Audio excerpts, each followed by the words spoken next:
All right, ladies and gentlemen, welcome to another episode of the Irrational Confidence Podcast.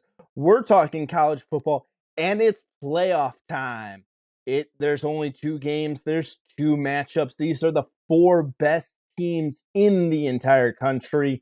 Depending on who you want to believe, whether you want to believe those whiny USC fans or whiny Alabama fans. But these are the four best teams in the country.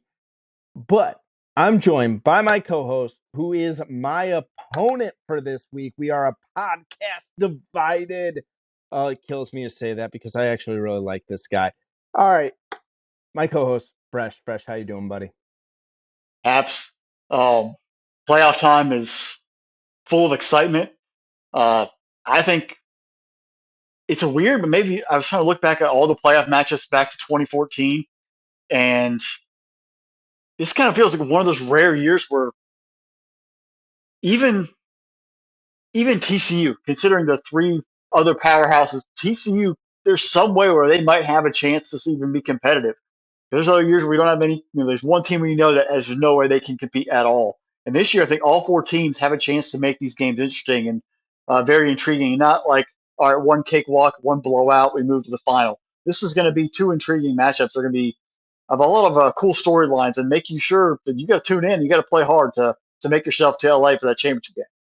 All right, I will say this: if I think Fresh, both you and I can agree on this, though, if TCU wins the national championship, if somehow, because most people, I think TCU is there's Michigan, Ohio State, and Georgia, and then there's TCU. Let's say this. I think if TCU wins the national title, we're both going on. I think both of us have to go buy Horned Frog shirts.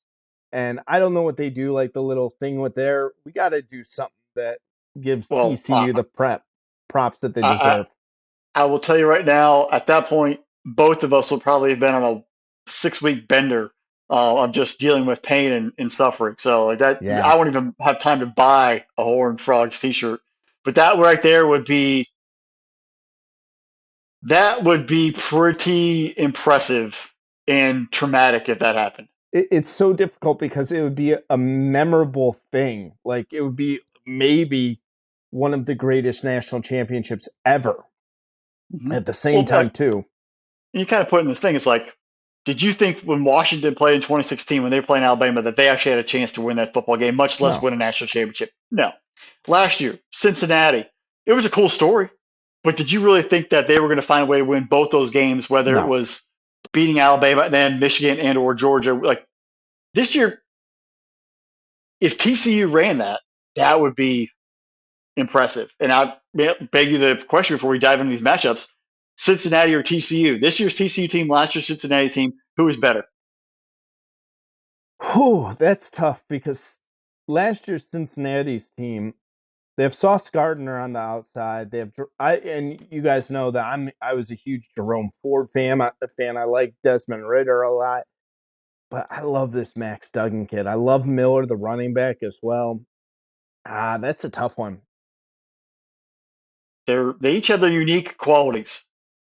Cincinnati, just by a razor thin margin. I think I like Cincinnati better. Let me put it this way. I like Cincinnati better because I like the storyline. I like the underdog thing. I like that they didn't come from a Power 5 conference. Who do I think is a better team? TCU. I think TCU is a better team, but I like Cincinnati better. Yeah, it's fair. It's very political of you. I like that. Yeah. Hey, I got to walk the line here. All right, let's start in the Fiesta Bowl matchup there. Michigan is the Big Ten champion coming in there to this game. TCU, everyone's saying Ohio State backing into the playoff. TCU technically backing into the playoff. They did lose their Big 12 title game there. They're in out of the Big 12 there. Over-under is set at 58.5. Michigan is 7.5-point favorite in the desert out there in the Fiesta Bowl. This is by Vrbo is the sponsor for this game. It comes down to me, Fresh, as I'm thinking about this game, is does Max Duggan have another gritty performance? Does he have what it takes, the ability to will a win by the Horned Frogs over the Wolverines? Or is Michigan going to take that loss last year? And there was a story that J.J. McCarthy, Blake Corum, a lot of those guys last year sat around and watched the confetti fall over Georgia. Not like crying, not anything else. They watched that and used that for motivation. This Michigan team's been all business all year. Talk to me a little bit. What are you seeing about the TCU Michigan matchup? Well, I think first off, TCU is actually, they're Cinderella. Like they fully embody that, because last year this team was not on the rise. Like, oh, our team would be on the precipice of competing for a title. They got their coach fired. And these guys come back. Duggan was not the starter. He earns the starting role, goes through a medical procedure the right before kickoff, and then just energizes this football team, and they just take off. Like, we thought the TCU upset of Oklahoma was like, man, this is a shocker, but there's no way this could last. Like, that's just one game. They caught them on a good week, and they just kept going and going and going and going and going.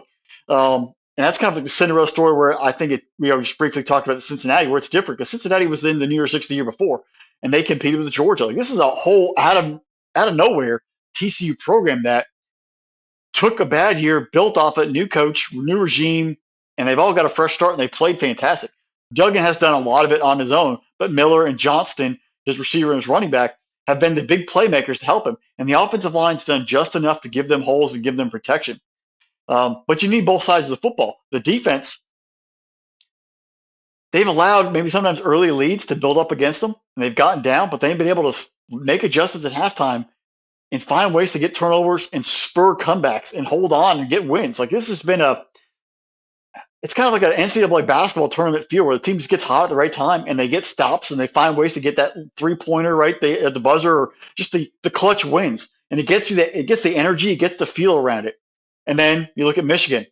They're that blue blood program, just doing their business, taking care of it, going out there, very business-like, winning by 15, winning by 20, not really chattering much in the media, just doing their own thing.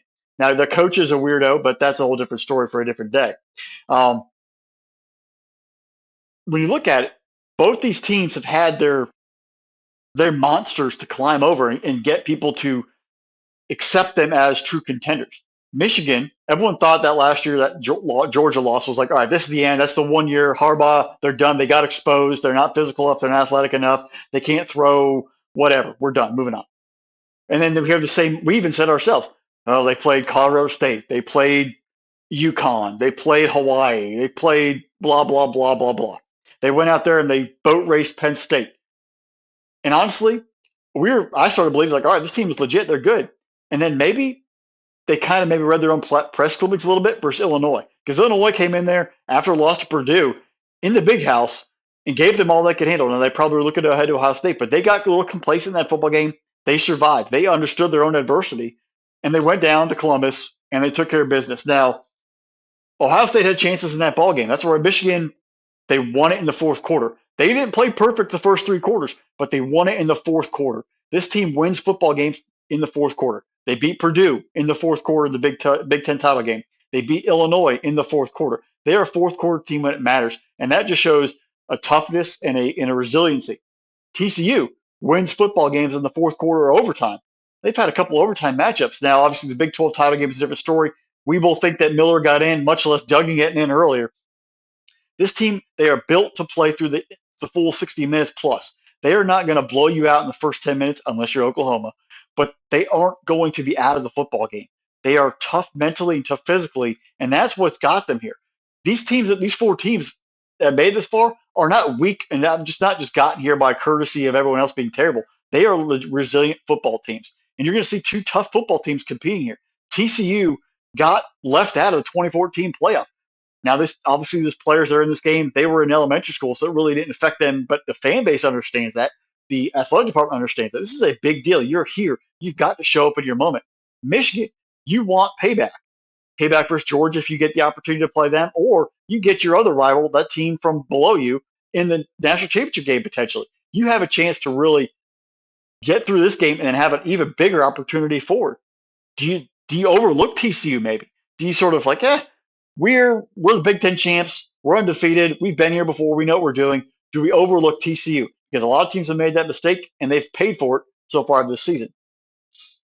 It's going to be an interesting dynamic. When you're looking at the 2-3 seeds, so far since 2014, the beginning of the playoff, it's 4-4. So there's not one seed or the other has an advantage. It's almost an even matchup every single time, and it's pick 'em, whichever way you sort of go. So you have to beware and be prepared. This is not a gimme win for anyone. This is going to be a battle across the board. But what TCU needs to do to win this football game, I think that's the question most people have. You've got to score touchdowns, not field goals. If you get drives, you've got to capitalize. You cannot kick field goals. 9-0, 12-0 is not going to do it. You need 17, you need 21, you need 24, you need 28, you need 35. You need to find touchdowns on drives more often than not to be able to put the pressure on Michigan. Second and third manageable. Cannot be put in 2nd and 10, 2nd and 12, 2nd and 15, 3rd and long. That's what Michigan pass rush gets you, and that secondary locks you down. You've got to maintain down distance, maintain the ball moving forward if you have any chance of surviving this football game. And third, you've got to start fast because Michigan has a nasty running game, and they're going to pound you into that fourth quarter.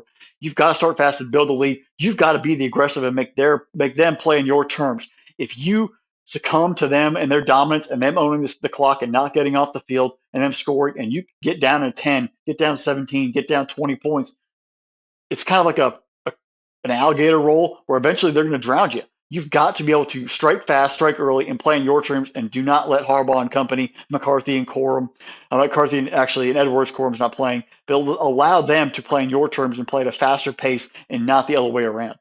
Defensively, you have got to tackle.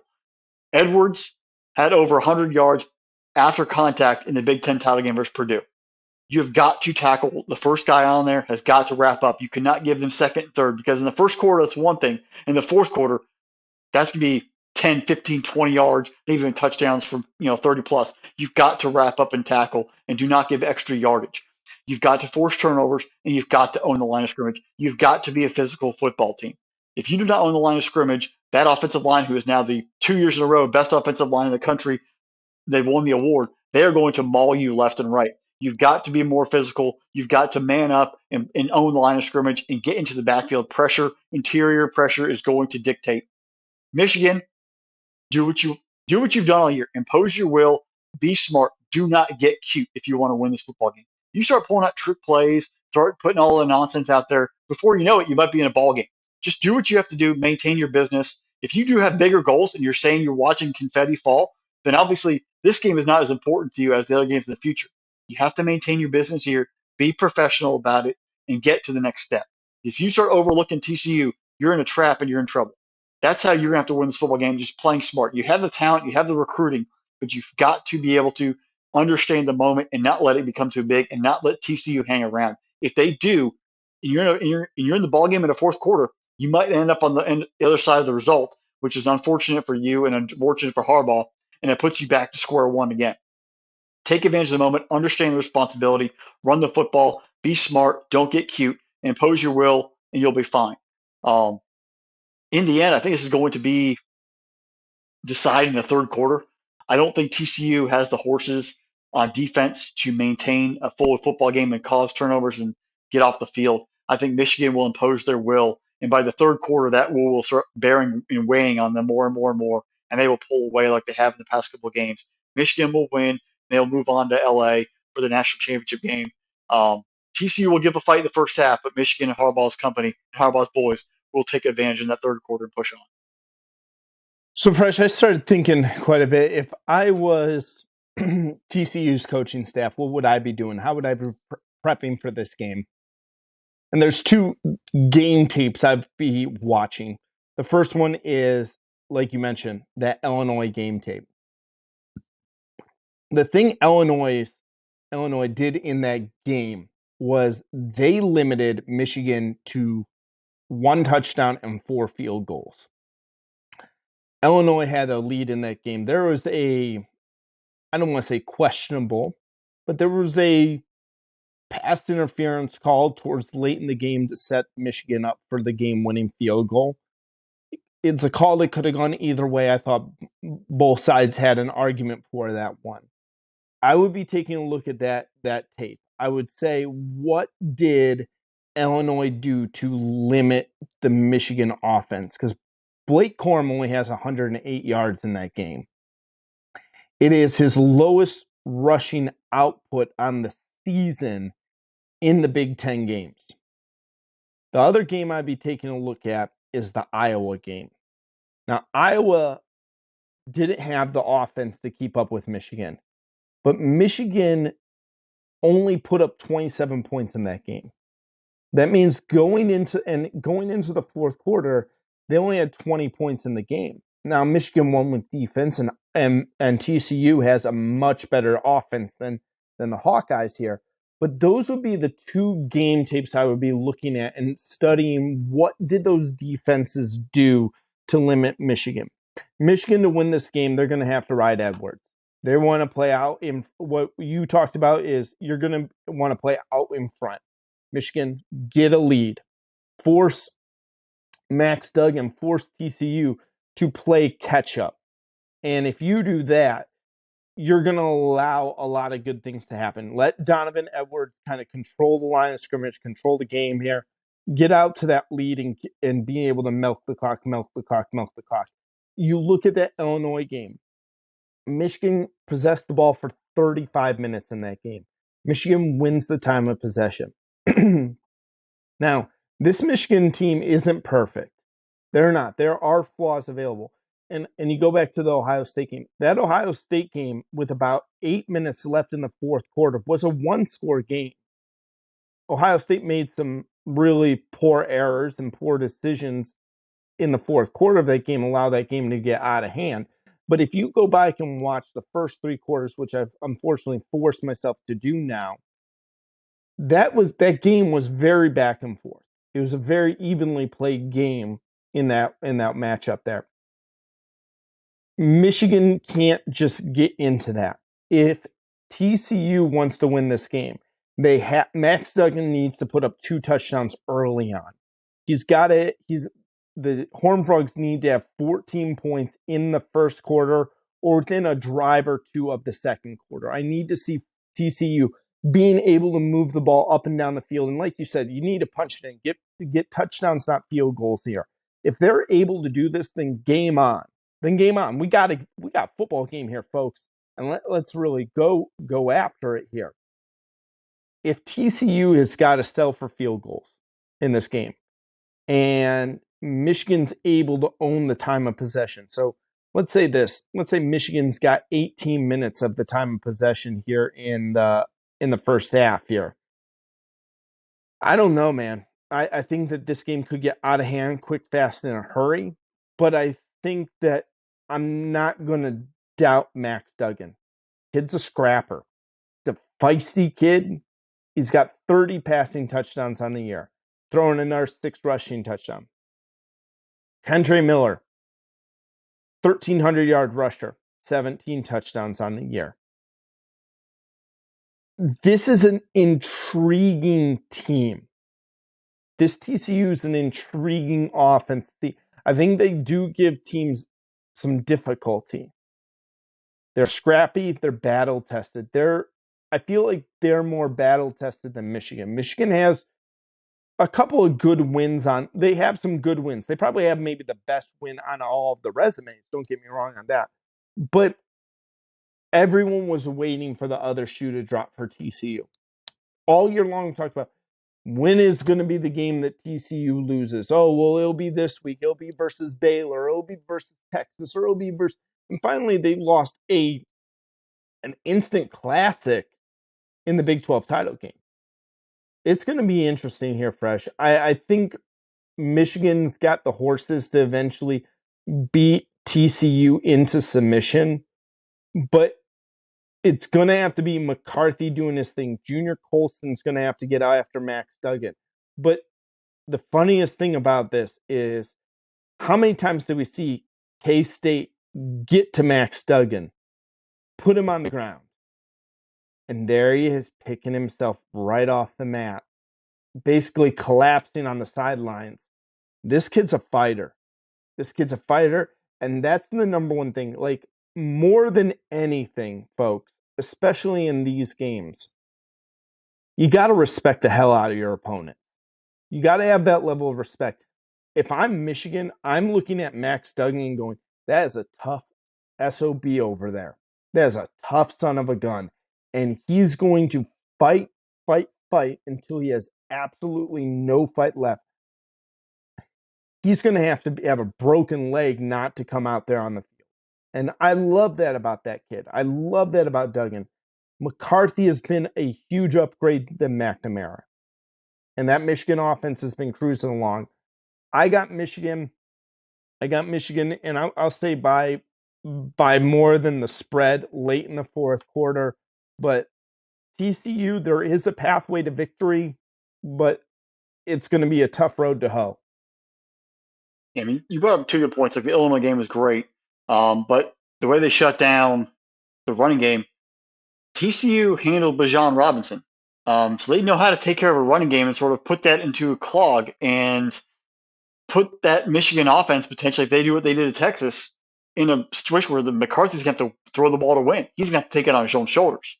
And then TCU, they've been in those battles because they've had to come back a lot. They haven't been out front leading every single game. They've had to make comebacks and win at last second. So if they do get in a tight battle down the late in the fourth quarter, those might pay off of shutting down the run and be able to have the mindset to come back and win a football game. Yeah. And people don't realize that this was the sixth best scoring offense in the country. TCU and Michigan scoring offenses are right neck and neck with each other. So interesting game there. All right, so let's go over to the other game, the late game in the evening, the one that both of us have a little more stake in this game here.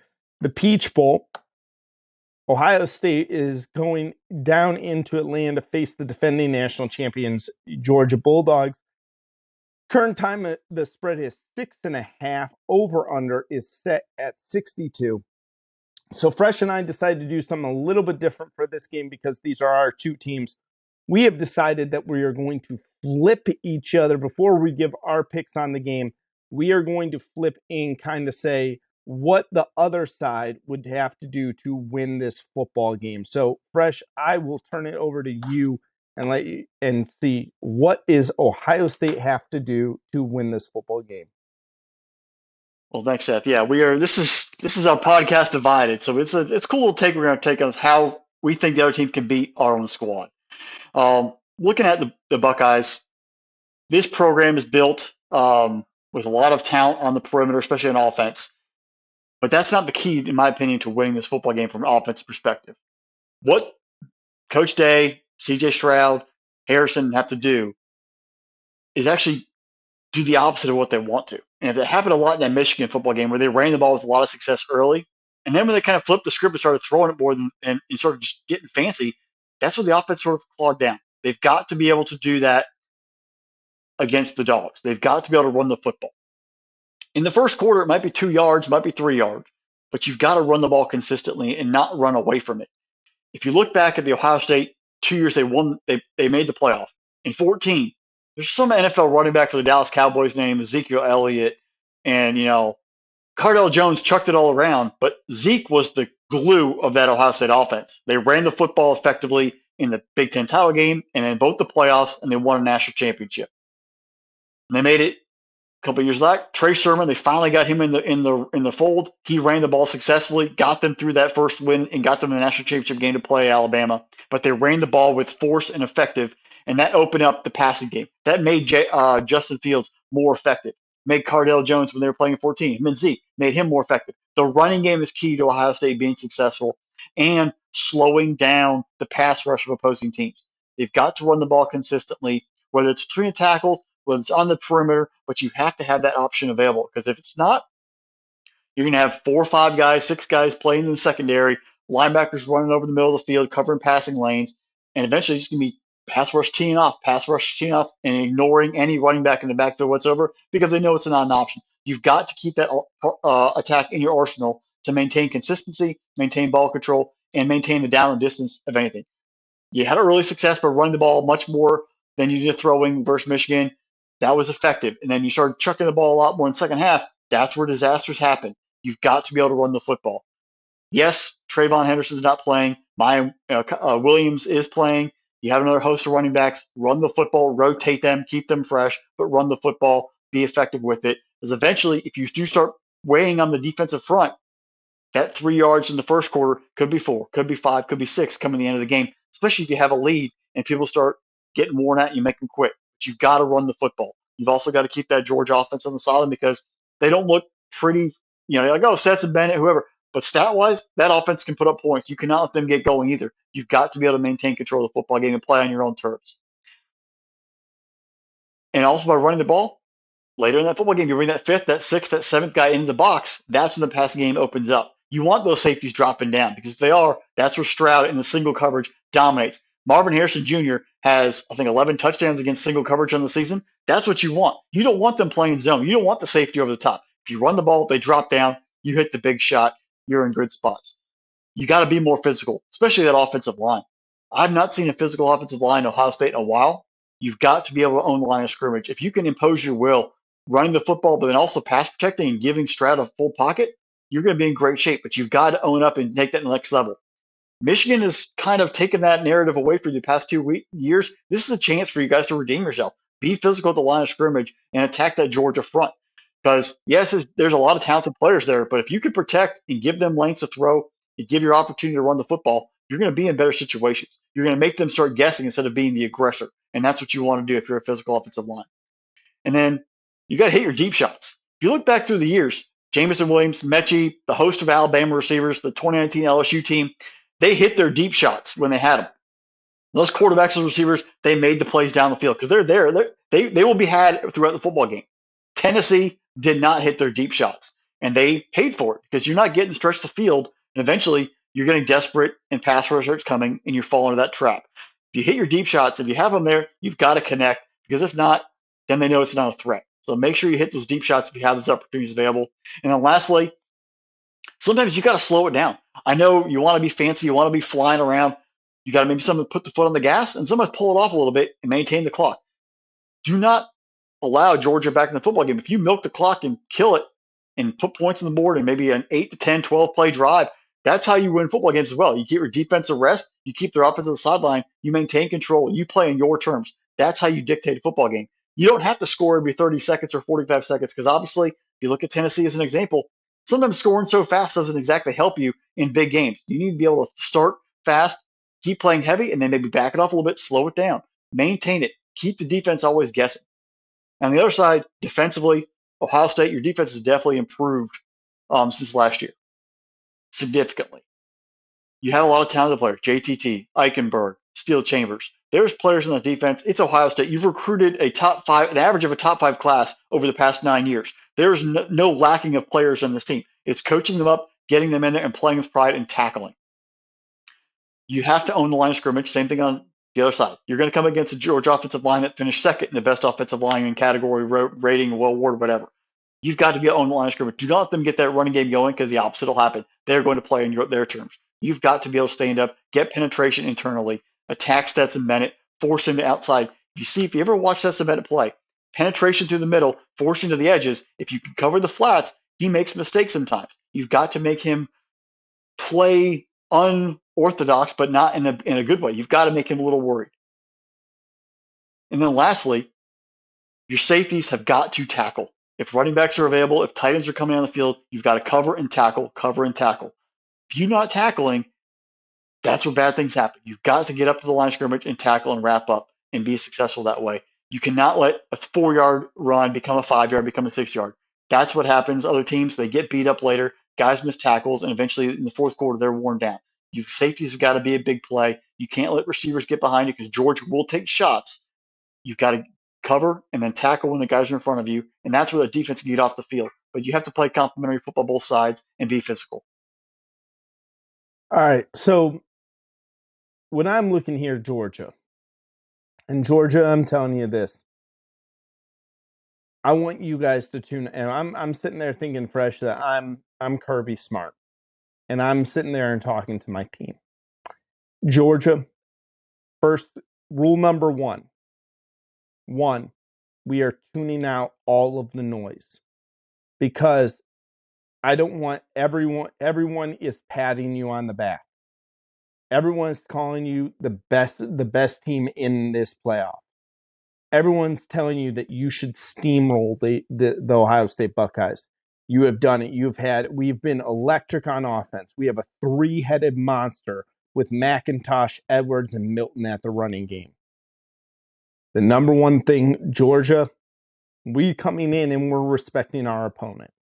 We are respecting what they're able to do in this. That is the number one thing as the Bulldogs go into this game. If we do not respect our opponent, don't be shocked if we're Clemson or Alabama. Because without doing that, without sitting there thinking that this is a legitimate threat to us, that it's going to make sure that we're overconfident. Second thing, Georgia, we're playing Georgia football. We're not playing anyone else. We're playing Georgia football. That means Kenny McIntosh, you're going to get a lot of handoffs. Dejon Edwards, when McIntosh is tired running the football, it's your turn now. And then when Edwards is tired, Milton, we are going to run it between the tackles. We are going to force Ohio State to show us that they can stop our ground attack right here, especially this first drive going into this game. I want to see Ohio State be able to stop the run. Yes, they were able to stop the run against Michigan, but Michigan was down to their backup running back in that game.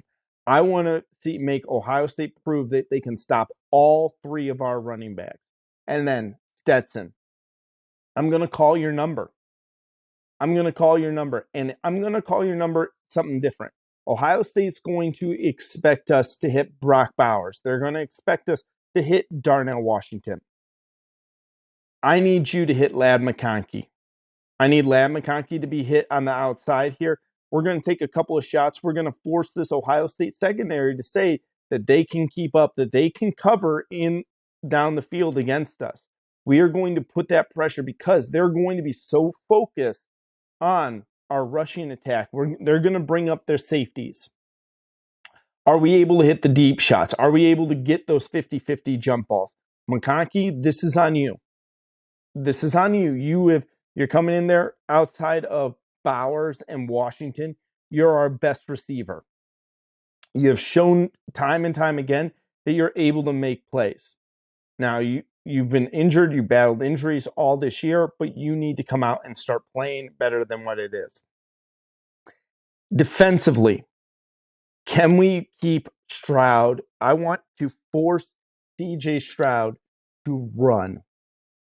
I want that pressure to come up through the middle to put him on the outside. I want to force him to run for his life.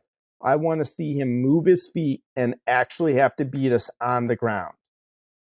Force him to listen, if we're going to let him sit back in the pocket, throw it around all day, then that's what he wants to do. I want to make him as uncomfortable as possible. And is he willing to take that run? If he sees green grass in front of him, is he willing to take off and try to get that first down on the ground, knowing that we're going to hit him and we're going to hit him hard? On the other side, I need a better job. Kelee Ringo. You are supposed to be one of our marquee cornerbacks. I need to see you match up toe-to-toe.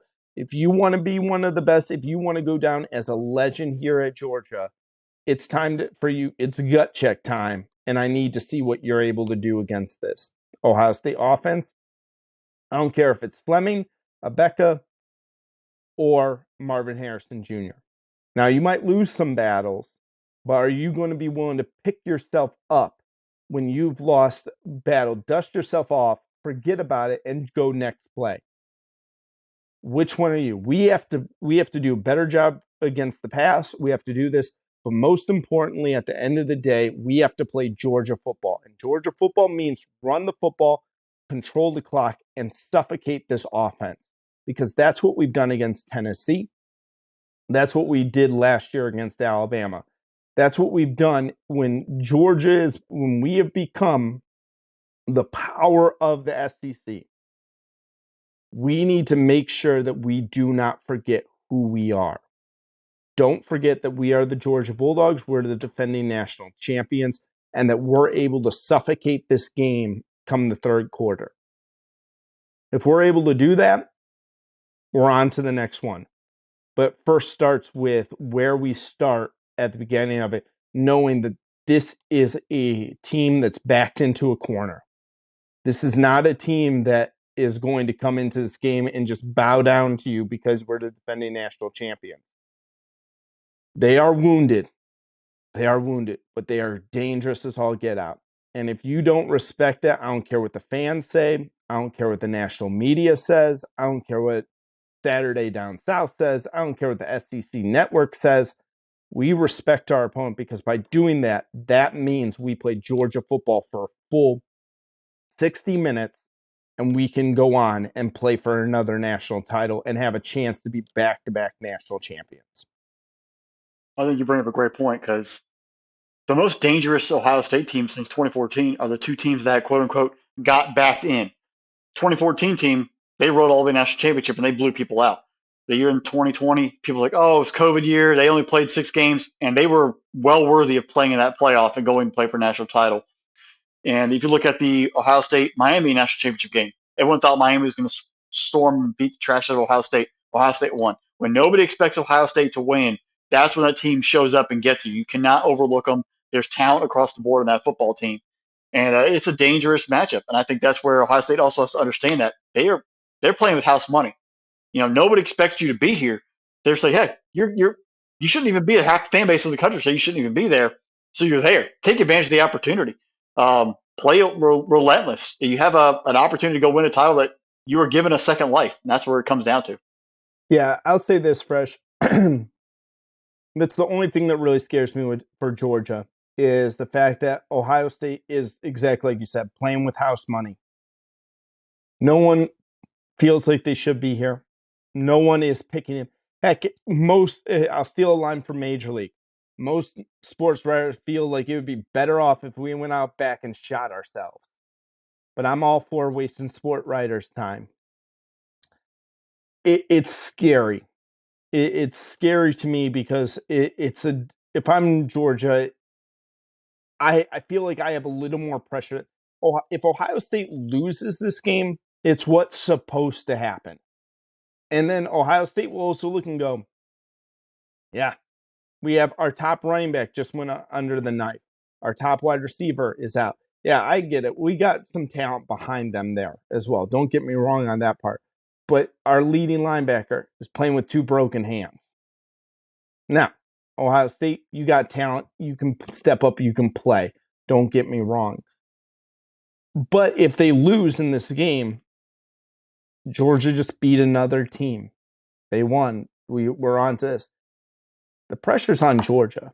The pressure is on Georgia because if they don't win this game and all of a sudden you're looking at Michigan, Ohio State for the national championship or, well, TCU, Ohio State for the national title, you're not going to be compared to the 21 team. Now, I will say this, though. I think that's unfair. Do not compare the 22 Georgia Bulldogs to the 21 team. That's not fair to Georgia. That's not fair to those kids. That 22 team or 21 team is a generational team. That is a team that comes around once every 20, 30 years. And we don't see a team that good that often. That is I will go down and say this. That is one of the 5 best teams I have seen play the game of college football. I would put them in the category of the USC with Matt Leinart and Reggie Bush. I would put them in with those Miami teams with Kellen Winslow and Willis McGahee and all of them. I'll put them up against pretty much any Alabama team. That 21 team is a ridiculously loaded team. If you're comparing 22 to 21, that's not fair to 22. That's just putting unnecessary pressure on those kids to perform, saying, well, you're just as good as this team. Different type of team. They're winning in a completely different way than that they did last year. This is a good defense. Don't get me wrong, but this is a This is a better offensive team for Georgia than we've seen in years past. And yeah, you might say, well, you're a good defense. That don't compare them to the same because that's not fair. Yeah, they are. They're different. They have their positive and negative similarities, but they're definitely two completely unique football teams. Little side note there, in the matchups of 1 versus 4, the 1 seed is 6-2, but the 2 times the 4 seed is won was Ohio State in 2014 and Alabama in 2017, and both those teams won a national title. So just a little tidbit there. And we're talking about winning and beating teams. This is another thing I think for a legacy of what Kirby Smart has built and what the expectation is and what the opportunity is. At Georgia, you have beaten Clemson, Michigan, Notre Dame, Alabama, Oklahoma, Oregon, and LSU in your recent couple of years. You haven't beat Ohio State because you haven't played them since 1993, and that was Kirk Herbstreit's final game. So this is an accomplishment where these two schools have not played, and if you truly want to be a blue blood, like an elite blue blood, you have to beat other former blue bloods to be considered. If you don't beat Ohio State, then you're still, like you said, you have to beat the man to be the man. You still have that other thing of like, well, Ohio State has a history. They had the legacy. You're not in that level yet. So it's that, where is this your moment to finally get there and maybe accomplish it? Or are you still going to have that one thing hanging over you as a program going forward, not knowing when you'll play Ohio State ever again? That's another, that's more of a sports writer thing, but it becomes a conversation point if it goes on for too long down the stretch. Well, you got to make sure that you don't become Clemson. That's the key thing that I would point out.